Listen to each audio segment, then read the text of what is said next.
bit here. And this zone's going to be an interesting one. It pulled far, far southwest. You can see the new zone is literally touching the storm. It can't go more southwest than what it did. But this is ending on top of the logjam. There's a lot of builds here. There's a lot of material to farm out. And a lot of these teams have to make the big rotate. Everyone's been pushing in from that northeastern section of the map. All the POIs. Look at all those little triangles. You can see them in the distance. But right now, Jack, Acorn, and Slack sitting very pretty down here on what you would probably consider the dead side of zone. But 83 below monster you talked about. Oh, never mind. 400 above. Never mind. A little bit of a visual switch up there. They are above because they have 2 eliminations on the board. They get to sit down here now. Don't need to take too many tags, but you'll notice that all the players here are setting up on the edges. If you don't follow Fortnite too much, you don't know how the zones work. We're going from 4th zone into 5th zone now. 5th zone is the half zone, as we call it. It has to go half into the storm and half in the existing zone. So you know then it can't be anywhere in the middle. So teams will choose to set up on the edge. That's why all those teams on the northeast don't want to make their way down here, because if they get that 5th zone on top of them, they move for no reason. But if we see a southwest pull again on the half, you better believe the good chunk of the lobby is going to have to make that rotate. They got a little bit of tree cover, but that is going to be a mad dash. Yeah, and look at this high ground right now. Saf, Stretch, and Zayt here sitting up with snipers and everything that they need. Command's going to find first in the feed. I'm noticing that Voyu, Genesis, and Pandush was up as well down there, which means Gabe, and Sprite might have lost their draw spot contestation at the Caddy's corner. That was one that was going down big time yesterday. And remember, they were in 7th place coming into this. So, again, zone's going to pop, and it looks like we're in for something interesting.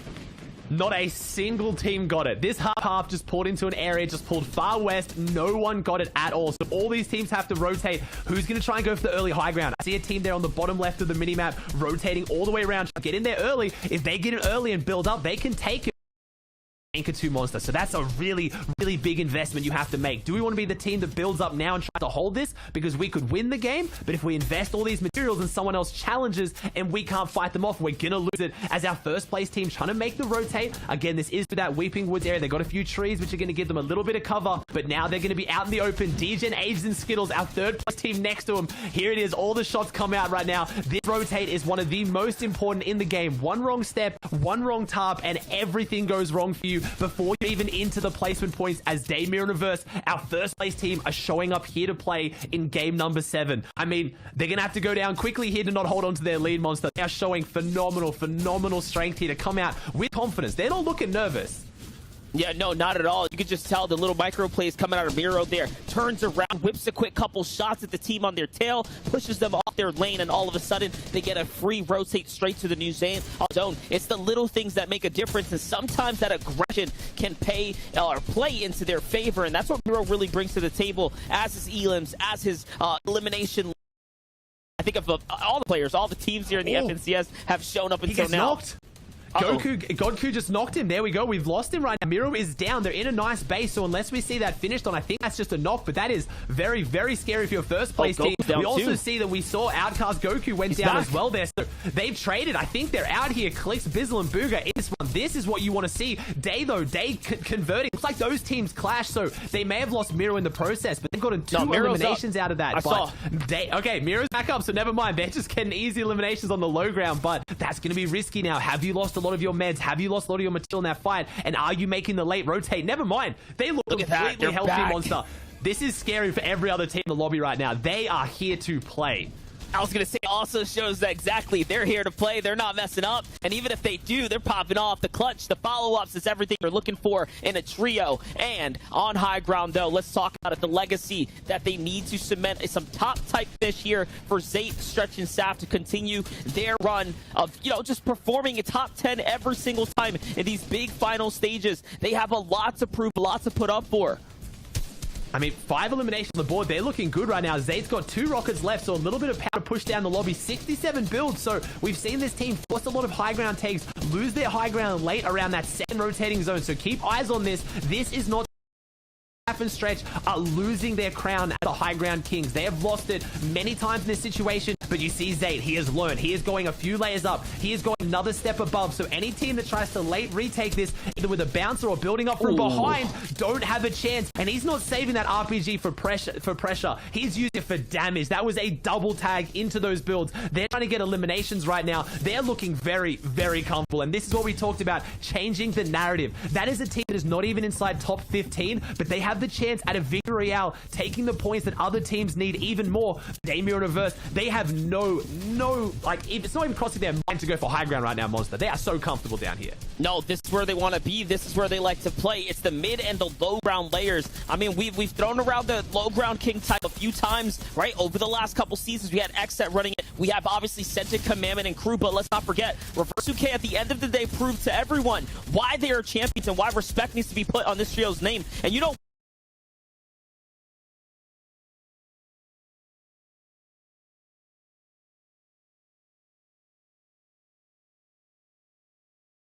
his team, they will earn more placements. The history shows it. The numbers are there to prove it. And he's up right now. So we can guarantee they're making it all the way through. And we might be looking at a good old 3v3. The best of the height and possibly the best of the low.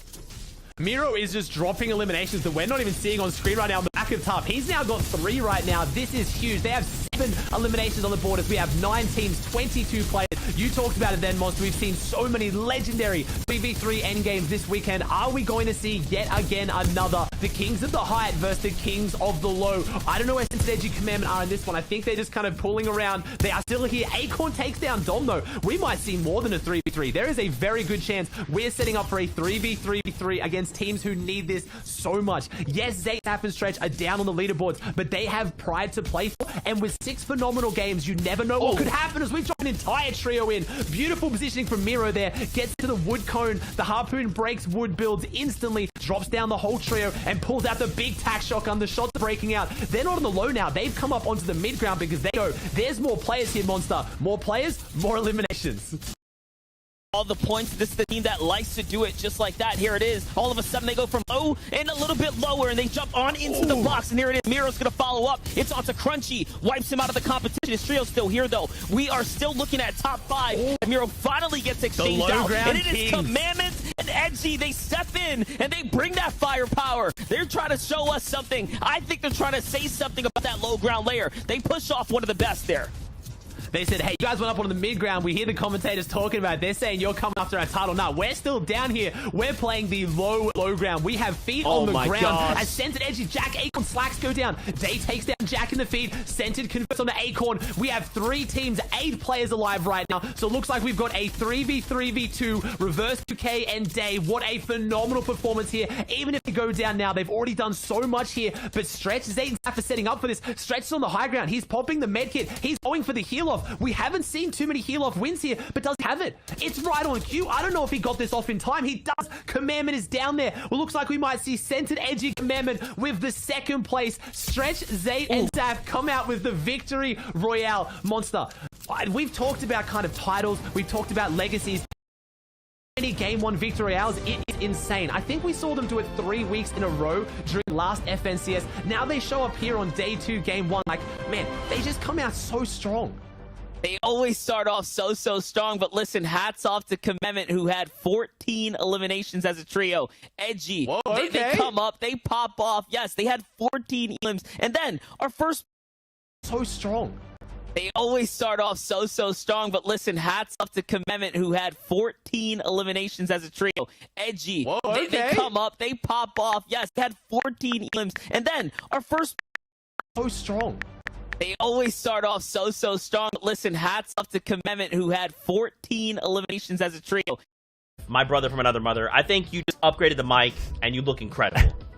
Oh, a game. Oh, yeah, my bad. Sorry about that. Game. Absolutely. Yeah, thank you, baby. I got you. Absolutely. I'm surprised, right? Especially off the performance coming yesterday. You had Zaf, Stretch, and Zayt. They came in with not the greatest of showing, right? This is a trio that came in from the reboot round. And today they're saying, look, yesterday, because today we're making our mark. Yeah, you know, and Zayt 7 Strength have the record for the highest amount of first game wins in any tournament. They didn't get that today, but you know what? Day 2, technically, you know, it's a game 1 of some sorts, but you know, going in, we want to kind of check out of our top teams going into the day. You know, the top 3 teams we had in 3rd place at the start of the day. We had Skittles, DJN, and Aegis.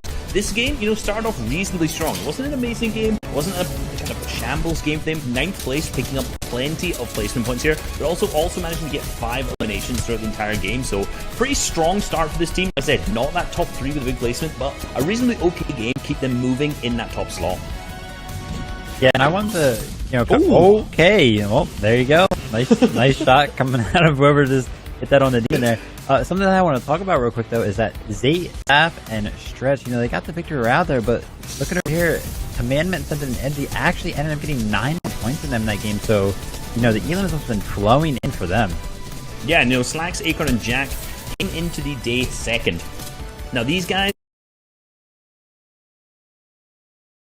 really performing, and this last game, we saw Commandment.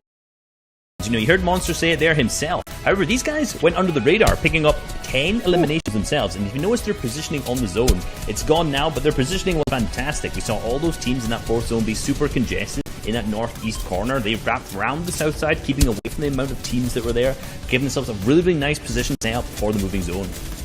Yeah, and I just saw there, Miro kind of getting some stat padding in, eliminating a shark, so that way he can keep those eliminations per day up. But again, we're just looking at it right here, how good they are at working as a team to pick up these in. Look at this. Miro is the one that ends up getting this elim here, but Reverse and Day are right there, right beside him. They do a really good job of finding these elims together as a trio. Yeah, incredible. And that's one of the things that you're going to notice about these top two teams. Even right now, Acorn, Slacks, and Jack, they're fighting. Look at the spacing between these three. They're almost touching each other. They're so close. When you're in a position where you have a lot of your builds and a lot of enemy builds around you, you have to be careful. You can't be too separated from your team, because if you manage to get too separated, you're going to be picked up by someone else at that point. So the base spacing, you're going to watch all the top teams when they're in a dicey situation, always going to be sticking together so well like that. Cohesive gameplay is really important, especially when it comes to team game modes like trios. You want to make sure that all 3 of you are on the same page wherever your teammate is about to edit, so that way you can get those shots in at the same exact time.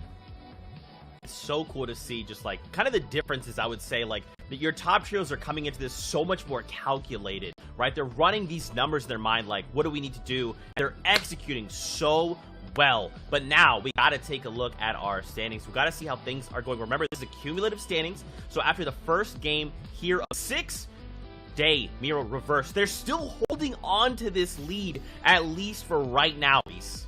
Yeah, because, right now, the teams in terms of first and second, which is Day, Miro, Reverse, Slacks, Acorn, and Jack, this is pretty much the same gap that they had going into this first game of the day. From that first day, they had roughly the same points between each other. So, Day, Miro, and Reverse, 10 eliminations in 3rd, and Slacks, Acorn, and Jack, 10 eliminations in 4th. They've pretty much played the exact same game. They're very close in terms of the outcome game of the day. From that first day, very close in terms of the outcome of that game, although despite the fact their gameplay was very different.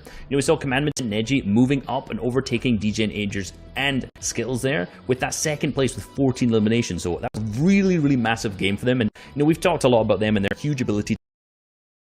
Yeah, and coming out of yesterday, the point differential between Commandment, Sentinel, Edgy, and Reverse's trio was 38 points. I believe, looking at that leaderboard there, it was around 20. So Sentinel, Edgy, and Commandment are really making a run for this first place up because they are closing that gap. You mentioned that the gap between Day, Reverse, and Mira and Slacks' trio is about the same. However, we still do have these other trios that are making a climb and making this a race for first place. Yeah, and any of the teams you're seeing here, 16th down till 20th, they are not out of the battle by any means. There's still 5 games left, 30 points for the Victory Royale, plus any eliminations you get on top of that can move you hugely up the leaderboards. And once you get to that top 10 slot, every single placement above that becomes more prize money at the end of these 2 days. So these guys, anything to play for right now, and there's still 5 more games. I'm excited to see how they play out. Hey, it can still go any which way, right? We could just have one team like Zap, Satan, Stretch. They could just keep winning games back to back and suddenly from reboot round win it all. Anything is possible when it comes to Fortnite. But now it is time to jump into the next game on the day. So let's send it back to our casters to take us in. The special watch in 2nd, 3rd, and of course, first final game. That was incredible. It's keeping the standings nice and close here as we're coming into this next round of Fortnite. This is going to be match 8 of 12 that'll be unfolding here. And again, we just got a small taste of the guys popping off, keeping their consistency from day 1 into day 2. And now new teams on day 2 needing to step up here and again, make themselves relevant. Let themselves be heard here. Yeah, and this is it right now. This is where a lot of the storylines are going to come out of. Zate, Sap, and Stretch here at Hydra Dam, they don't have it uncontested. They need to win this fight so they can go on to have those performances we just saw from them that we know they can. Stretch is gonna, ooh, nice, I like that. Just wonder what happened there. Stretch actually just talked to the ghost of Ruckus and managed to purchase one of the blue lever action shotgun. One of the big things about Ruckus not a lot of players know about is once you eliminate Ruckus, you get, yes, that RPG and that legendary heavy assault rifle. You can still interact with him to make sure you want to buy some of the good loot as well. Always selling some variation of a lever action shotgun. It is huge, and Stretch now goes from having no shotgun to a blue lever action. Just, again, the kind of knowledge you need to have on these days in these formats, because that is going to turn this fight huge. RPG to see what he can do with it. Breaking down the door to try and find an angle in. I think Stretch knows they're at the back of this one, trying to find a way around the corner. Remember, this is your game #1 victory royale here, so even though they didn't have a huge performance yesterday, if they walk away from Hydro Dam right now, they are taking points away from other teams that need them potentially even more. So this is a huge storyline that develops. If Predator Quits can walk away from this one, walk away with the loot, or Jack Acorn Slacks, our second place team, can get their hands on the RPG, this would be massive, Monster. And look what just happened there. Zate was actually playing Sentinel, looking out in the distance there for Acorn, Jack, and Slacks for the rotate on, and he spotted them. And that's why they rotate back, while Commandment and Stretch were trying to close the fight in on Predator and Equits. So the little things that make the difference. And for Zate being on high ground, look, Jack, Acorn, and Slacks, they back off because they saw him putting presence down. That's preparation. That's strategy. As we hop over to another fight, this fight's been going on for 2 days now, for 8 rounds of Fortnite, and who's going to walk away with this one this time around? Chap finally looks like he's actually in the lead here. Their trio's been losing this for the most part. No, it's an awkward fight there. No, we saw EU, we saw everything. Everything's going to start here for Chap's team. He has one build, he is stranded, and he goes down. You said the fight's been going on for 2 days, Monster, but this fight has been going on for weeks and months. These teams have been going up against each other during practice games, during qualifiers. We saw them go head-to-head. I believe it was in qualifying week 1 where we actually saw Bully team come 9th or 10th place, I believe, to make it through into the heat against Chap's team. So Bully's team yesterday came out of the spawn fights way more often than they didn't, and when they did come out, they performed better than Chap's team right now. Unfortunately for Chap, his team has found its match, and it is going to take, I mean, I don't even think at this point they can come back in any real way, Monster, but I talked about it. That is one of the 2 players here today who has come top 10 in every single finals appearance they've been in. Chap's reputation is on the line, and I don't know if he can bring it back. Yeah, you need it's just a string of big games. We're talking victories and everything in between. It will be tough for them to fight for, but again, the thing about the way even the prizing breaks out, you want to fight, right? You want to get those high placing spots, top 15 and above, definitely get that nice prizing bump up. That's where things start to get upgraded for everyone here in the competition today. So this final setting, there's a lot to fight for. Obviously, it's the FNCS Championship belt on the line, right? The active champion, the top 3 that can get invited to the next FNCS competitive major, which we already know is happening. We saw the roadmap there, and then there's surprising, the big breakdown. So there's so much different incentives. Everyone has a bit of a different story on the stakes, on the line. You know what I'd like to point out as well, Monster, I think it's kind of fun under the radar. The top 5 teams right now are all teams that played the last FNCS together, except for Bucky, Kanata, and Macwood. They are the only new team on the block, but our top 4 are all trios who played together last FNCS. So any one of them getting top 3 here today, guaranteeing an invite into the next FNCS finals would be massive. If you look at the leaderboard right now, if Commandment sends an Edgy can get that 1 point that separates them from 3rd and 2nd, that was our last FNCS 1st and 2nd. Day's team coming 1st, Center's team coming 2nd. So this leaderboard is looking so close, and it's showing other players that consistency of teammates sticking together, building that chemistry will go such a long way. It is not a coincidence that all the top teams right now are teams that have been playing together for multiple seasons. That's what I was going to say. I was going to bring that up there. That's pretty much the next point, right? Is like, yeah, this region has definitely proven what happens when you build the skill levels, you hold each other accountable, and you not only that, you stick to a drop spot, right? You come up consistently. We've seen a lot of these teams carry these drop spots season after season, and we know season, matches be different, in things introduced, I should say, features, right? When you stick with one another, that's how you build reputation, and that's how you get the skill to succeed. And I think also even interesting about Damir and Reverse's team, they're doing it out of a different drop spot though. So right now they're actually going different drop spot. Last time their success came out of, over near the Sweaty Sands area, they went the area around there, a non-POI location, and that's what built up their respect in the today. And yesterday when they said, hey, we're going to go Dirty Docks, no one argued it, no one. So they built up that reputation. But you have Centered, Edgy, Commandment who have gone seasons in a row now. So I am so impressed by Reverse 2K especially. a lot of hype today, Amiro, just because of how good they are at fighting and how many eliminations they time. Reverse 2K is the brains of that team, and he puts in so much with his competitive pedigree. He's been around since before World Cup on how you can't overstate how impressive you first place coming into day 2. The scene since before World Cup, we're talking the summer skirt, big 80,000 back then, and prizing of dude, super humble, really getting to see his perspective of the community for so long, really being one of those oddball kind of just, hey, he's gonna the friend, the high level friend people don't really talk about. It's like obviously know as well some of the biggest pros are, and a lot of people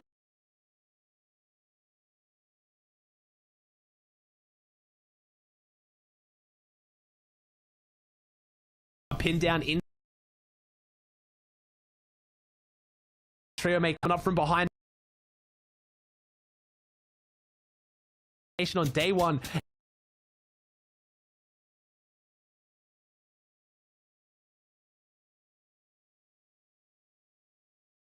Big snipes come and look how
something just always comes unstuck, and they need to rewrite that story here today. It's their last chance this season. Ooh, look at this though. Edgy getting tagged up here. The second time they enter into Weeping Woods, and they do it with, like you said before, no fear out. So they're 8th place. A top 5 is very doable. A top 3 also. Second time they enter into Weeping Woods, and they do it with, like you said before, no fear out in the open, no builds because of all the lights, line of sights that are broken up here. But this time they get punished, so they got away with it in game 1. They don't get away with it in game 2, and that's the thing about Fortnite. No 2 games are going to be the same. Teams are going to mix things up. They're going to try something different, and it's that little bit of, when you choose to go left or right, that pathing, you never know what's going to come out of it. Never know what's going to come out of it as well. And this is what we're going to see. A lot of teams that are lower down the leaderboard changing things up massively for the top. We're just talking about snipers there as well, Monster. Take when you choose to go left or right, that pathing, you never know what's going to come out of it. Never know what's going to come out of it as well. And this is what we're going to see. A lot of teams that are lower down the leaderboard changing things up massively for the top. We're just talking about snipers there as well, Monster. Take when you choose to go left or right, that pathing, you never know what's going to come out of it.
like they found out the solo. Perfect situation to be in now.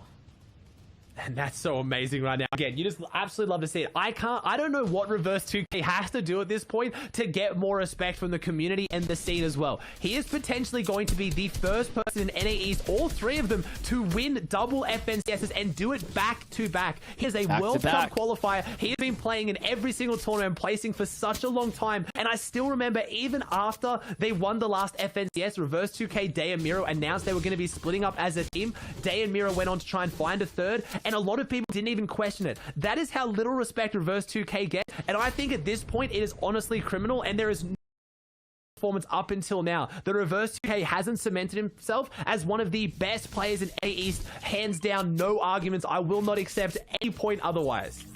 Yeah, just well-rounded and clutch, you know? It's everything that you need. It's not just like being the flashiest. It's not being the most mechanical. It's playing right when you need to play right, keeping your cool, and just having that intuition to make the best decisions. And so far, he's put it all together. We're watching it unfold. We're literally watching it unfold. Those sniper shots right there, those are going in the highlight reel. I'm happy he got to hit those. I'm happy he got to capture those because that was big for him. That was big for him.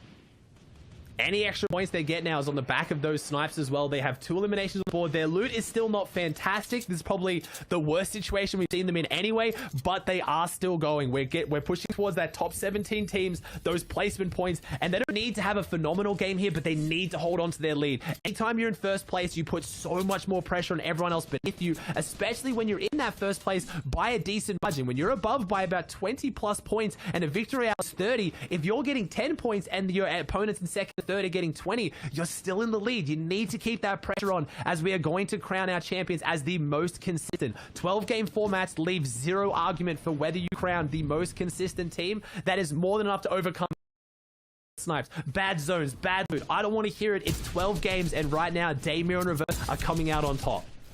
Ooh, but look at this. Booga, Clicks, and Bizzle, who only have accumulated 7 points out of their game 1, need to do more here. They need to step up. Remember yesterday when we watched their game 1 of day number 1, we saw that they were so far behind the Surge, and it seems like they mixed it up, but now kind of falling back into that groove here. I did notice though, Degen gets knocked there in the feed to Bucky, Kanata, and Macwood's trio. So again, exchanges between 4th and 5th place teams. They're still in the running for top 3s. Let's not forget. Look, and Kanata's going to finish off Agers too, so that's a big engagement unfolding somewhere.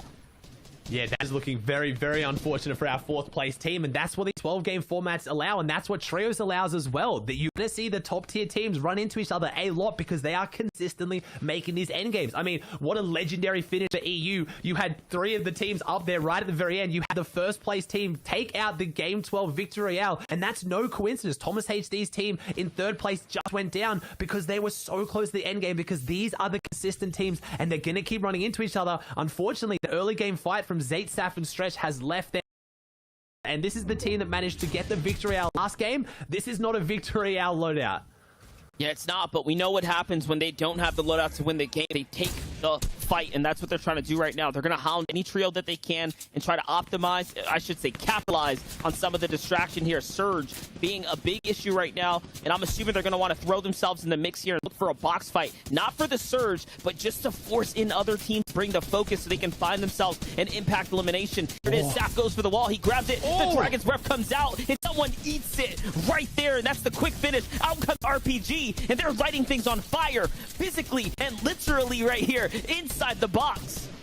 And they've gotten their loot, they've gotten their Surge, they've lost Saf in the process. Unfortunately, it was Gabe, Tahi, and Sprite. They managed to push on in, but Commandment, Sense, and Edgy are here. They want to try and get something out of this. They want to get some of the loot, they want to get some of the damage, and potentially some elimination points as well, as Commandment just charged straight into that one. There was no hesitation on that one. As Stretch now gets a big pot out of it, they get their damage, but I was going to say, Zayd and Saf built up a reputation for being one of the best duos and players in the world at playing from shambles, going all the way back to World Cup, but they are very, very down bad right now. Yeah, but look, they get the half in, half out the main team. Think about it. High ground with the 2-man team is not too bad when you pull half in and you have a little bit of loot to play off of. This could be the saving factor that at least opens up a chain of points for them to break them into top 10, and that would be one of the biggest comeback stories that we can actually ask for. If we could potentially see a back-to-back here, who knows? I mean, I was going to say they also just got half-half zone on high ground, but we know they don't have loadout to hold it, but do other players know they might be able to sit up there for a little while? As I see Zate go down in the feed, though, Miro onto Riversun. I think I saw Reverse 2K go down as well, so fights are breaking out. Miro takes down Riversun, Rise takes down Lazar from Riversun team, so there are a few trios right now clashing somewhere on this map, and it is involving our first place team as Jack in our second place team goes down, Macwood top 5 goes down. The top teams are falling, but at the same time, they still have teammates up. Commandment takes down Jack, so this is massive right now, Monsters. All the big names are here, and they're all getting involved. Yeah, these top 5 teams are literally clashing with one another, and honestly, this is great for everyone else inside the top 10. But the fact that Reverse K and Miro, hey, they're still alive, they're still healthy, they're operating in the mix somewhere, they're not being targeted or put. They're going to be able to break away here, so we do have to be careful with how good, how consistent Miro is been as Miro does fall. So, as I mentioned that, now that means the entire top 5 standings is starting to break open. And that's what these teams need. We are now inside top 17. This is where each placement point is going to go out for every single team that goes down. Thank you for running the graphic as well. As you can see, 17th to 4th place will get you 1 point for every team that goes down. Third, that huge 6-point jump. Then you get an extra 5 for second and 5 extra for the victory royale as Zate and Stretch are on the high ground in game number 2 here of day 2. They got the game number 1 victory royale. There's no Saf. They don't have the loadout for this, but honestly, I feel like this is the ultimate bluff, right? How does anyone else in this lobby know that they don't have this? The longer they can stay out there and the longer they can make it look like they're a full trio of dominant players, people will not look to go for it, and they can secure more and more placement. This is a beautiful strategy, but it's such an alpha move, right? It's such a Zate move to try to hold high ground.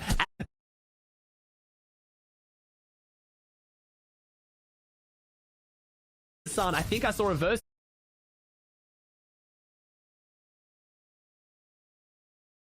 didn't have the loot to do it as a trio. Zate doesn't even.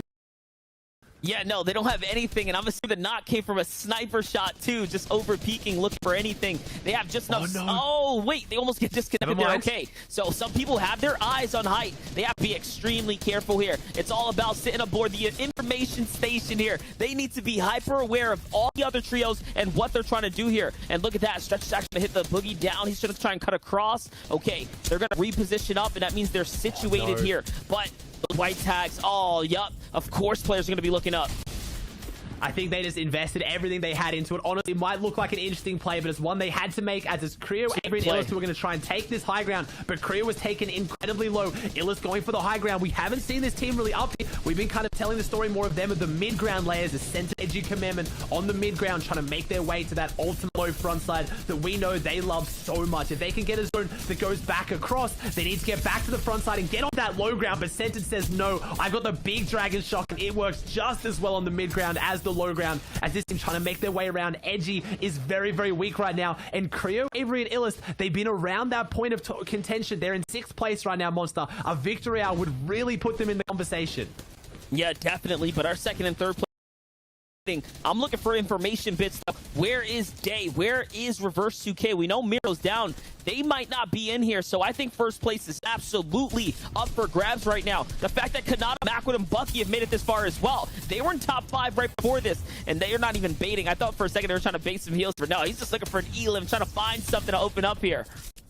Center just took down Day, so that is 3rd place taking down first, which is massive, but Reverse is still in this, gets the elimination onto Tane, so they're still in it with some kind of a shot, but I think they have to have been heavily weakened here, as so were a lot of our top 5 teams. We saw Centered, Edgy, Commandment not looking too fantastic on their rotate unless they got the meds off. We have no Macwood now, as Bucky and Kanata trying to make their way through the low. The one team that I know is very healthy and very much in control is Illist, Avery, and Creo. We also have Acorn and Slacks in there. I don't see Jack though, so I'm seeing a lot of big team duos here who are going to try and hold on to any points they can get, but who's going to be able to alpha it up as the full trio, as we know that extra 5 points for the victory royale is so huge as Bucky takes down Centered.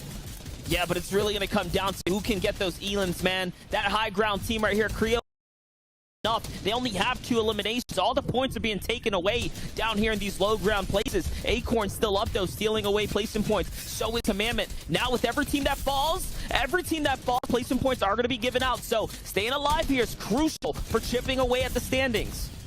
Commandment in third place, came into this one 1 point behind second, gets the minis, gets the bigs, gets inside the old hub. If Commandment can do anything out of this, he's trying to get away. All these walls are edited. They're all pre-edited. He can't claim that there's someone fighting down below, but Commandment's clutching on. He's holding on to these points. If Commandment can even get 1, 2 eliminations, a few more placements, this is huge right now. We're following a solo that is currently in third place, trying to clutch onto this, with first and second place being wounded or down entirely. So these points are massive as Commandment comes around the corner. 4 health, no hits for the 78. He doesn't get it, but he held on to a few of those placements. Who is still up, Monster? We have Click still in this. We have Creo and Illa still in this. Avery on the backside goes down to a Zervo though, and Creo is setting up for the medkit heal. A lot of new names now all of a sudden in these final instances here. Rise makes it all the way through with the Vive. I see Trashy in the feed there too. Bizzle up by himself is going to find one out to the Vive. He's trying to put some numbers up. That's a solo. He's white tag. 1 will be enough for the Siphon, and no. And now, the final instances, the final clashes. It's a good old-fashioned 2v2 here. It's a 2v2 and Illis, the firepower drops down, and the firepower he has. We've seen Illis be a little bit quiet this weekend. His team was up there in 6th place, but Illis drops down in the 1v2. It doesn't even go down to the heal off. Creo is on high ground just for the insurance, and Illis goes down, and the Rifler comes out on top. What a big game for our 6th place team, Monster. I wonder how far that's jumped them up, as third was still in it, second was still in it, but I don't know what happened to first. Damir in reverse. They went down kind of early. Yeah, they definitely went down earlier than we expected, and second and third made it super far into that. Acorn falling just before Commandment there, and then, of course, Commandment, the fact he even stood alive. I do believe we're going to have a 3-way race up towards the top. It's going to be real close between them, but more importantly, 3-way race up third. 3-way race up towards the top. It's going to be real close between them. But more importantly, these other guys stepping up now. Illis, Avery, and Creo. Those are the guys we're going to really have to keep an eye out on. Ozzy, give me your final words. I mean, we're going to have to keep an eye on them as well. Kanata, Backward, Macwood, and Bucky have jumped up there. I don't know. I need to hear Vivid's thoughts as well, because him and me are going backwards and forwards on this one. Take it away, gentlemen. Vivid. Thoughts? Is looking a little better than mine, but I'm not giving up, and neither are Bucky, Macwood, and Kanata. Okay, all right. I mean, gentlemen, this last game was insane. There's so much that transpired. I feel like this was like a game of switch-ups. There's so many different things, so many trios we're used to seeing on like certain tarps. We're operating on different tarps. There was people like utilizing double harpoons all over the place. Gentlemen, break this all down for me. Yeah, so in this game, you know, we've been talking about Commandment, Scent, and Edgy. These guys are normally on this low ground playstyle. We're about to see that last game we saw them mid ground.